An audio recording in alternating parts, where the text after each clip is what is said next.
Այս շաբաթ նշեցի այն ամենագլխավոր օրերիցս մեկը, այն որ ձևակերպում է իմ կյանքի օրենքները, ապրելու ու գործելու սահմաններն ու արժեքները։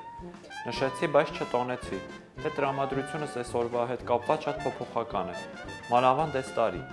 Ընկել եմ անհարմար դրության մեջ, այն հինը հազիվ էի կարդացել, սովորել ու հույս ունեի, որ մի օր կկիրառեմ, բերեցին դեմս նոր թուղթ դրեցին։ Դրա հասկանալն ու կիրառելը ոնց որ էլի հետաձգվում է։ Արևմուտքի բարեկամներն էլի ինձ հիշեցին ու էլի անցյալիս ապրած ցավերի համար։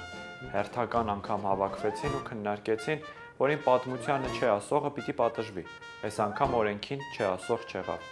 Իսկ ինձնից հետո նույն ցավը տեսած գոլեգաներս էլի քննարկեցին ու հերթական անգամ որոշեցին, որ չէ, ինձ հիշելը դեռ շուտ է, հարևանների ու աշխարհի հետ դեռ հարցեր ունեմ լուծելու։ Իսկ ես ճանապարհների հետ հարցեր ունեմ։ Դեպի հյուսիսի մեծ եղբայր տանող ճանապարհները փակվել են։ Ես էլ հիշում եմ ու անիծում եմ բախտս ու աշխարհագրությունս։ Մանավանդ որ ճամփաներով զբաղվող ծառան ասում է, դե ես միշտ էլ վտանգի մեջ կմնամ, ապրանքներս էլ կես ճանապարհին։ Երևի իրոք ինձ այս մարդն է պետք։ Այս շաբաթ ամենաուրախ ու ուժեղ մասնիկներիցս մեկն էր։ Մի քանի տարի գերմանական դաշտերում խաղալուց հետո որոշեց, որ պիտի են անձրևոտ տեղերը գնա։